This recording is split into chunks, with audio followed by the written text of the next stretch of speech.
Samahan nyo akong maglinis nitong galunggong na isda at gagawin nating binislad. Tara, mga kabayan!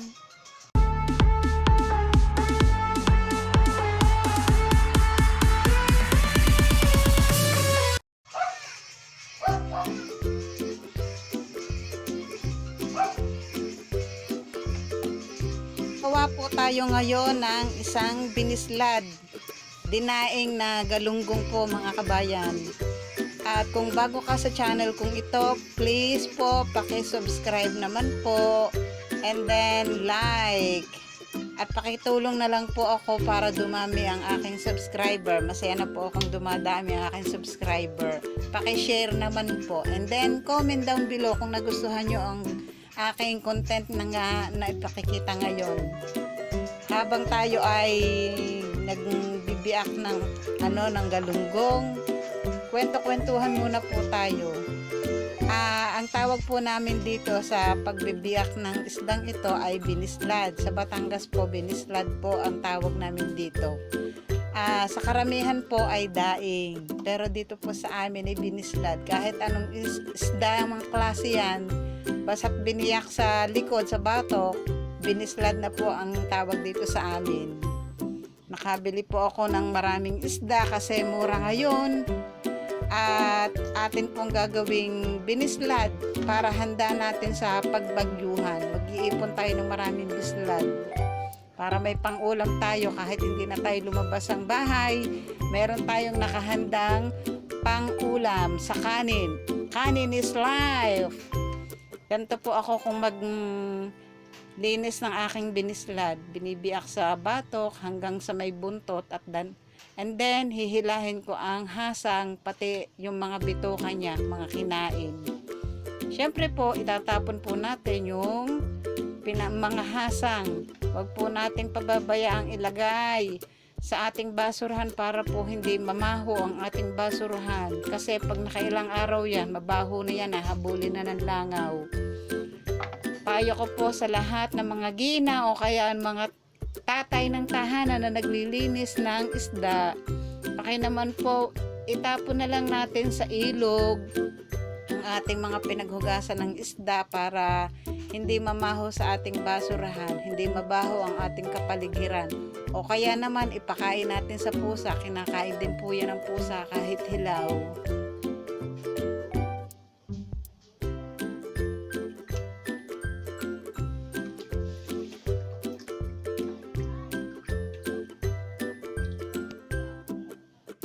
Pagkatapos nating hiwa-hiwain at linisin ang ating isda, huhugasan at yan, patutuluin ko na po para walang dugo-dugo at saka natin gagawing binabad.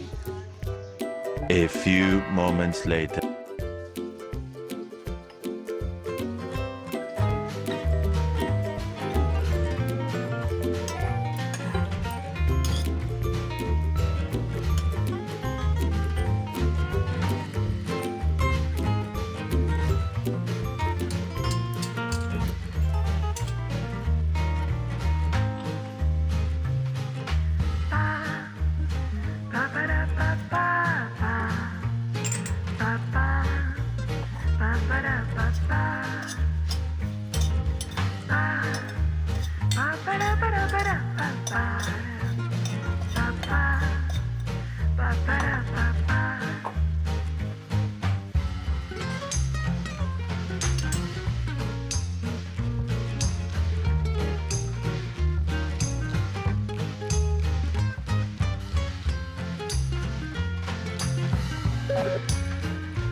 One eternity later.